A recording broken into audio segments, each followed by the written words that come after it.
My wife, Samantha, spoke so softly it was barely audible, her face turning a deep shade of red. Seeing her so bashful took me by surprise.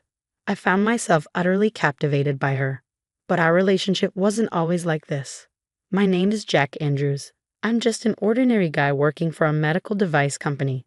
I once had big dreams and pursued them with all my might. But eventually I had to give up, realizing I lacked the talent. My parents had high hopes for me and always encouraged me to follow my own path, which led me to where I am now. Without dreams or ambitions, I felt empty, like I had no purpose. Some might say I should get married and start a family, but I'm still a bachelor with no girlfriend. It pains me that I can't give my mother the joy of grandchildren. But I have no choice. I can't give them what I don't have. Next week, I need to visit my parents. They live in the same state, just a short train ride away. They called me in a serious tone, saying they had important matters to discuss. Knowing my laid-back parents rarely asked me to come home, I sensed something significant had happened. I decided to comply with whatever favor they might ask, wanting to be a good son in other ways since I couldn't provide grandchildren. The day arrived and I returned to my childhood home after a long time. My parents run a diner with a shop on the first floor and their home on the second. As a child, I used to boast about taking over the shop, but I lacked the talent for cooking and gave up on that dream, making me hesitant to return home. However, it was strange to see the shop sign not out. They should be open every day except Thursday, where they closed just for today. I walked in, calling out, "I'm home, Dad." "Mom, I'm back." Both of them were there, looking thinner and paler than I remembered. "What happened to you two?" I asked, hurrying to their side. They explained, heads bowed. A family restaurant had opened nearby, causing their diner to lose customers. Despite their best efforts, the customers only dwindled. Dad discovered that anonymous rumors were spreading about our diner being dirty and infested with cockroaches, tarnishing our reputation. Despite their efforts to dispel these rumors, business continued to decline, leading to debt and eventually making it impossible to keep the diner open. Even if we close the diner, the debt remains. Worst case, we might have to sell our home, Dad said, tears of frustration in his eyes, his voice shaking. I had never seen him like this. "Can't something be done, at least about the debt?" I asked. "The debt is $80,000. We're looking for a place to get a loan," Dad replied, hanging his head in defeat. He must have exhausted all his options. Desperately, he confessed the situation to me. In desperation, I turned to my mom. "Mom, can't you ask for help from your friends?" "Well, I did talk to them," she replied. "Actually, one of my friends mentioned she might be able to help. But there's a condition." I leaned in, eager to hear more. Regardless of the condition, it was worth listening if help was on the table. Yet Mom kept her head down, hesitant to elaborate. Encouraged by Dad, Mom finally broke her silence. The condition: she proposed marriage to her daughter. "What?" I exclaimed. "You know, I used to go to that flower arrangement class, right? That's where I met her. Her husband is a CEO of a leading company, and their daughter apparently doesn't have anyone she's seeing. According to Mom, this daughter, Samantha, is shy and hasn't been able to find a partner, even though she wants to get married. This friend of mine seems to be very family-oriented and said she would be willing to help us out if you marry Samantha and become part of their family. But Jack has the right to choose his own partner. I don't want to deprive him of his future because of our debts," Dad protested. "No, I'll take the deal," I said, making my decision. I couldn't take over the family business, and I couldn't protect this place that had always been precious to me since I was born. So if getting married is what it takes to save the business, I'll do it. After all, she's a CEO's daughter. It's a rare opportunity for an ordinary guy like me to have a connection with someone like that. There was a part of me that thought it was a lucky break, a chance to help the business and maybe gain a partner and some connections. There weren't any downsides for me, so I decided to go ahead with it. But the day I met Samantha, I understood why she hadn't found a husband. She must be shy indeed. Her gaze occasionally wandered away, unable to look directly at me. On the other hand, I couldn't take my eyes off her. To be more accurate, I couldn't take my eyes off her figure. Her double chin was so prominent it looked like she didn't have a neck. She lacked a waistline, no curves, just a cylindrical shape. If I were to compare her shape to something, it would be to a certain blue, round-shaped robot from the future. I don't like to criticize people's appearances, but I have to admit she made a strong impression. If you asked me if I wanted to marry her, I'd say no without hesitation. But I wasn't in a position to say that right now.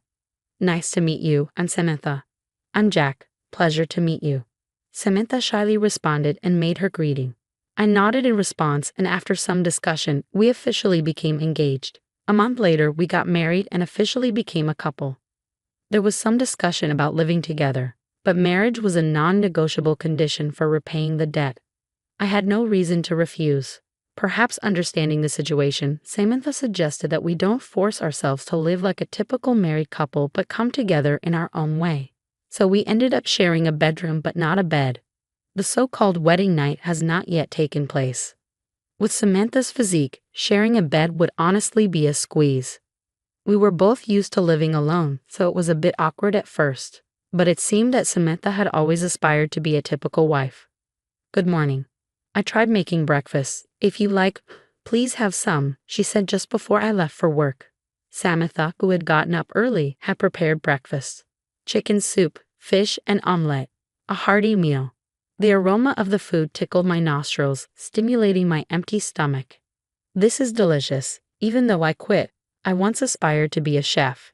I have a discerning palate for food, so I can say with confidence Samantha's soup is truly delicious. And it's not just the soup. The seasoning of the fish is just right, and the omelette, its color, shape, and taste, are all perfect. The quality is as good as any restaurant. This is amazing.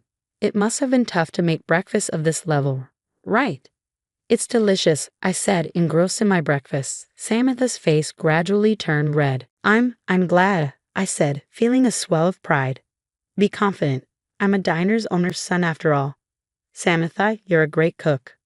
With that, I finished my meal, not hiding my genuine opinion. Samantha shyly hid her face behind the tray she was holding. Well, I've never served my homemade food to anyone before. I'm happy though. She appeared extremely shy, and seeing Samantha genuinely happy was adorable. They say don't judge a book by its cover, and that might be true. Samantha, aside from her looks, has a very playful and adorable personality. She's so domestic that you forget she's a CEO's daughter, and she almost flawlessly manages household chores. Except, it seems that she's not very good at doing laundry. The other day she ended up turning all my shirts blue. She seems to still be getting used to sorting by colors. I'm sorry.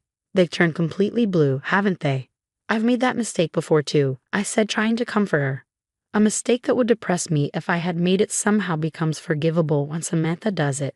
I slowly fell in love with Samantha. At first, I wasn't sure what was going to happen.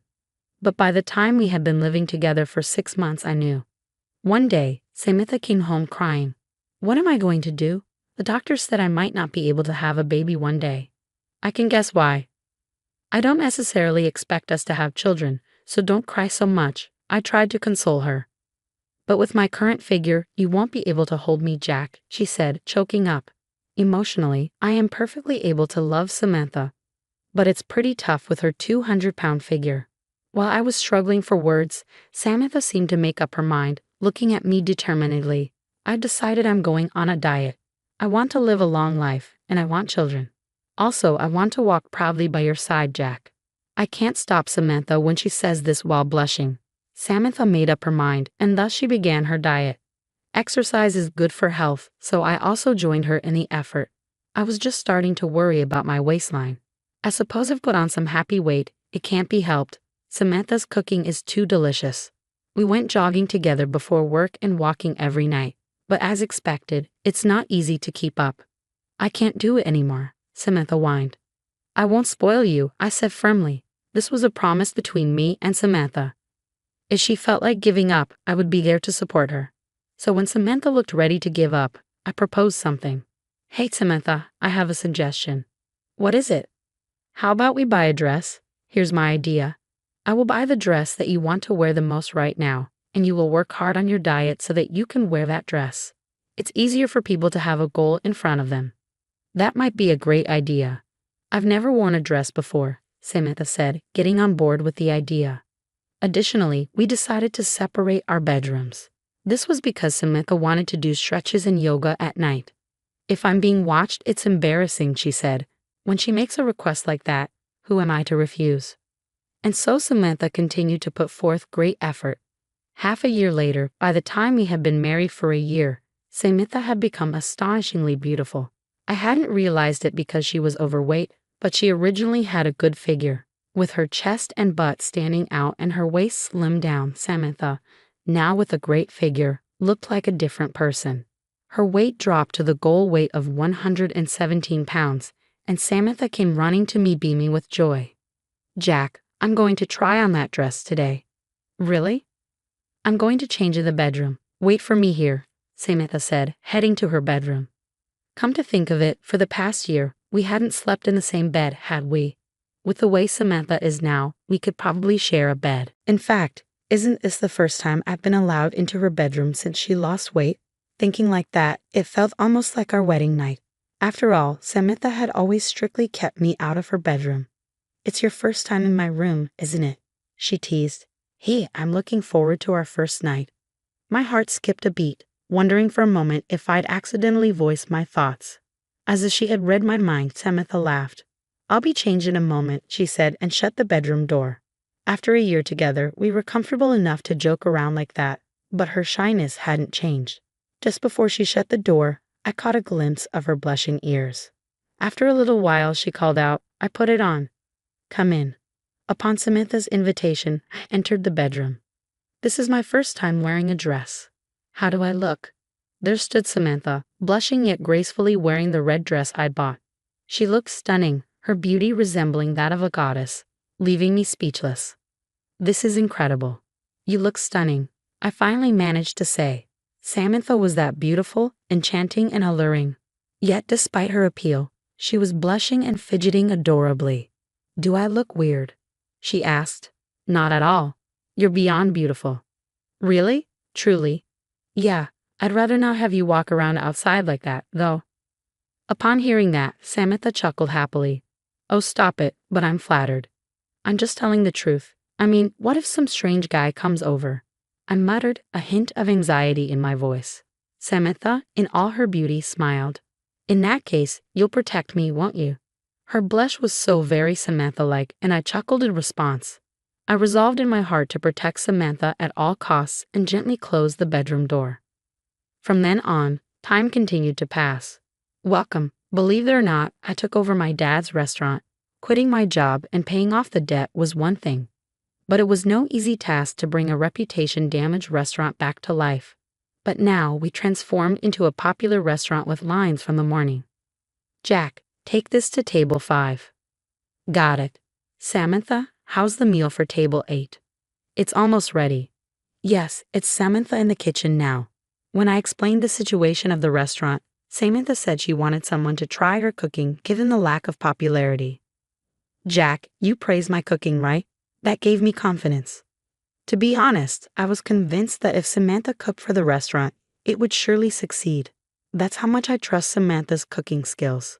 She's always loved cooking. She even admitted to gaining weight from eating too much of her own cooking. That's actually an ideal skill for running a diner. Even though the customer traffic had dwindled, it wasn't zero. I pleaded with our regulars to try Samantha's cooking. Her culinary skills were soon recognized and customers started to return. In fact, some people even come in daily to eat. I help out in the kitchen, but primarily I handle the management and front of house work. Creating a place where Samantha can fully utilize her talents, that's my job. I'm home. The restaurant door creaked open around the evening. It was still early for dinner, so there weren't many customers. Into this quiet scene entered a boy carrying a backpack. "Welcome back, Jake." "Dad, I'm hungry." "Ask your mom to make something." "Yes." The elementary school boy who just walked in is Jake, our son. Actually, after Samantha's successful diet, she got pregnant and gave birth to a healthy baby boy. "Mom, can you make something?" "Oh, you really ate a lot, didn't you?" "Just wait a bit." Our son, nagging for food because he's hungry, calls out to the kitchen. Watching the scene, I can't help but smile. Right now, I'm happy. I have my loving wife, my adorable son, and I get to live with them both in the restaurant I've always wanted to protect. Samantha and I, it's crude to say, but we married because of the debt.